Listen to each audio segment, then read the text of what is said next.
From WFSB, this is an Eyewitness News Update. And good morning. Thanks so much for joining us this morning. It is Monday, July 3rd. I'm Irene O'Connor. Plenty of new laws are now effect statewide.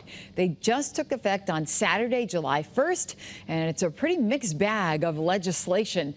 So many of us could see an impact.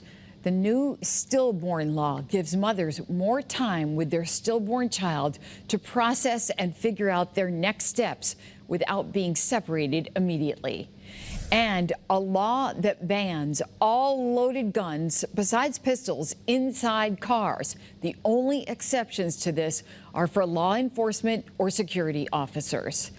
Another big focus is marijuana with these new laws. Connecticut residents who are now 21 years or older can now legally grow up to 3 mature and 3 immature plants at home, with at most 12 plants per household.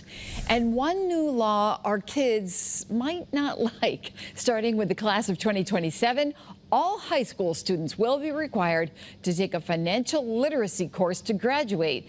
The curriculum will include topics like banking, investments, and understanding credit. Well, if you still haven't hit the road yet for your 4th of July plans, it turns out you might be saving yourself some trouble. Officials say with AAA, they say today is one of the better days to travel before the chaos returns tomorrow and Wednesday. Now, even if you can't get out the door today, there are still some good windows of time tomorrow and Wednesday to be on the road if you want to avoid any congestion. Now, on Tuesday, your best bet is to leave your destination before 11 a.m.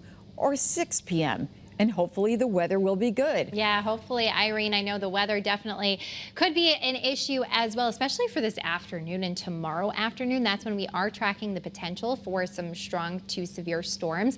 But today, right now, it's very quiet on our early morning pinpoint Doppler. We're not scanning anything. Last night, this was full of rain, specifically in northern spots of our state yesterday. We accumulated several inches of rainfall in some areas, and other areas along the shoreline got hardly anything. Visibility is a little bit poor in southeast Connecticut. Besides that, we're looking pretty good. Some of that fog is burning off, but it's very muggy, oppressively muggy out there, and mild temperatures are in the 70s. We do have a mix of sun and clouds for this morning, and then that's going to transition to some storms this afternoon. Once again, some of them could be strong. We could see some gusty wind. We could see some quick downpours, even some localized flooding. Then more showers and storms on the way for tomorrow. Our major impacts, once again, heavy rainfall, but lightning and wind also definitely could be impacts, as well as some hail. So we'll keep you posted. Dew points are feeling yucky this morning. There's no better way to put it. We are in the 70s, the upper 60s, and temperatures are also in the 70s out there. It's a very balmy, summer-like feel. Here's a live look in stores. It's actually looking a little bit hazy out there, even in some spots. Here's a live look in Old Saybrook right now. So checking in on our New Haven camera too, 76 degrees, and wind speeds are calm. Futurecast shows us moving through today. Once again, mix of sun and clouds. Then around 2, 3 o'clock, that's when we start to see some of those showers. This line of thunderstorms too could definitely produce some of those strong storms around 4, 5, 6 o'clock tonight. And then this continues into the evening hours. Now tomorrow morning we wake up on the 4th of July. I know there's some parades going on. We might see a couple showers out there. So it's just a good idea to pack the umbrella in case you do encounter that. But for the afternoon, we've got, once again, this chance of storms, and we are in that marginal risk category, that level 1 category for strong to severe storms. So as this rumbles through, we definitely could be seeing some storms. Now, as this passes through, though, it's possible by the time fireworks happen tomorrow evening, we'll be in good shape and the storms will have passed at that point. So we'll keep you posted, of course, on the timing. And then for Wednesday, sunshine will be bright on Wednesday, but temperatures get up into the 90s. Maybe we could see a spot sprinkle. For the most part, we really do stay dry. That 7-day forecast showing us Wednesday, Thursday, Friday temperatures in the 90s, possibly inland, and 80s along the shoreline. Now, if this does happen for 3 consecutive days, that is possible to see our first heat wave of the year. So that's when we have 3 days days of 90 degrees or more. Then once we get to the weekend, we get a little bit cooler, but we do have a chance for some showers pretty much every day. Right now we're staying optimistically dry on our 7-day with some cloud cover. Of course, we'll keep you posted though. And once again, today, tomorrow, just watch out for that chance for some of those strong to severe storms. You can always keep up to date too on our WFSB weather app. You can download that, and it has an interactive radar on there where you can follow along with what's going on right now. Irene? All right, Lorin, thank you. Investigators in Hartford this morning are combing through debris after a fire started overnight at the CT Players Barbershop on New Park Avenue. Here's some video now our crews captured of that scene. It was sealed off with caution tape. Heavy damage was done to the inside of that business because of this fire. We've got calls out to the Hartford Fire Department to learn if anyone was hurt or what may have sparked the fire. You may experience some delays if you're headed around that area in Hartford this morning. In Watertown, police there are still asking for help in their search for suspects in an armed robbery. We're told 2 people were robbed at gunpoint while sitting in their own backyard on Saturday night. Luckily, no one was hurt. Anyone with any information is asked to give Watertown police a call.